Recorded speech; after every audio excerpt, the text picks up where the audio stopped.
ये कहानी आपकी सोच बदल के रख देगी। महात्मा बुद्ध की प्रेरक कहानी। नमस्ते दोस्तों, आज हम एक बार फिर आपके बीच लेकर आए हैं एक प्रेरणादायक कहानी जिनको सुनकर आपकी सोच बदल जाएगी। अगर स्टोरी आपको अच्छी लगे तो नीचे कमेंट करके ज़रूर बताइए आपको कैसी लगी। उस वक्त की बात है जब गौतम बुद्ध इस धरती पर अवतरित थे। एक दिन गौतम बुद्ध धन के प्रचार के लिए वैशाली नगर में जा रहे थे। वह अभी थोड़े ही आगे गए थे। उन्होंने देखा कि वैशाली नगरी में कुछ सैनिक भागते हुए एक लड़की का पीछा कर रहे थे। वह लड़की बहुत ही डरी हुई थी।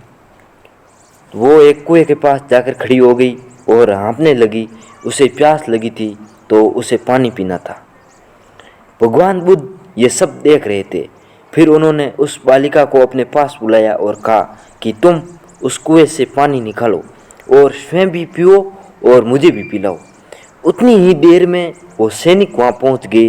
भगवान बुद्ध ने अपने हाथ के संकेत से उन सैनिकों को रुकने को कहा। फिर उस बालिका ने गौतम बुद्ध को कहा कि महाराज, मैं अछूत हूँ। मैं इस कुएं से पानी निकालूंगी तो जल दूषित हो जाएगा। मैं आपको पानी कैसे पिला सकती हूँ। भगवान बुद्ध ने उसे फिर से कहा, बेटी, मुझे बहुत जोर की प्यास लगी है, पहले तुम मुझे पानी पिलाओ। उसी वक्त वहाँ वैशाली के राजा स्वयं पहुँच गए। उन्होंने बुद्ध को नमन किया और सोने के बर्तन से पानी देते हुए कहा, महाराज, ये लीजिए केवड़े और गुलाब का सुगंधित पानी आपके लिए। लेकिन बुद्ध ने उस पानी को लेने से इनकार कर दिया और कहा कि हम इस बालिका के हाथों से ही पानी पिएंगे। राजा थोड़ी देर वहाँ रुक गए।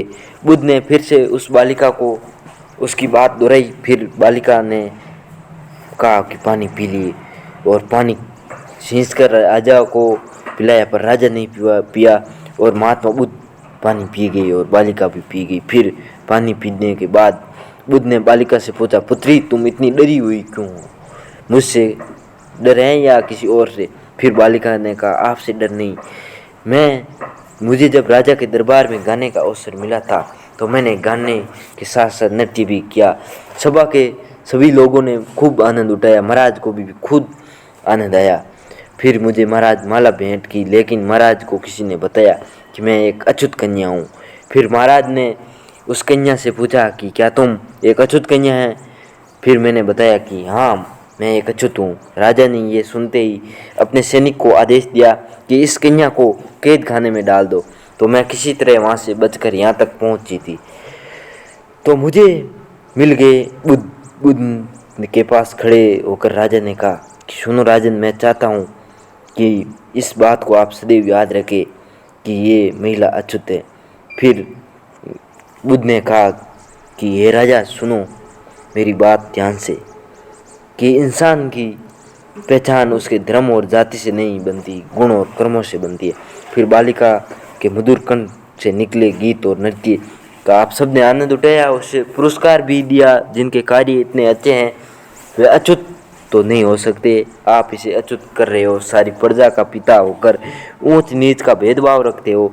सुनो राजन, यहाँ पर नीची सोच और छोटे कार्य करके अछूत होने का परिचय जो आपने दिया है, इसलिए मेरी नज़र में ये कन्या नहीं बल्कि आप अछूत है। वैशाली नरेश को ये कार्य पर गणना होने लगी और बहुत पछतावा हुआ। फिर वह बुद्ध के चरणों में गिर पड़े और क्षमा मांगने लगे और कहा कि आपकी इस बात को मैं सदैव याद रखूँगा। फिर वहाँ से चले गए। इस कहानी से शिक्षा मिलती है दोस्तों कि कोई भी इंसान कर्मों और विचारों से बड़ा नहीं होता।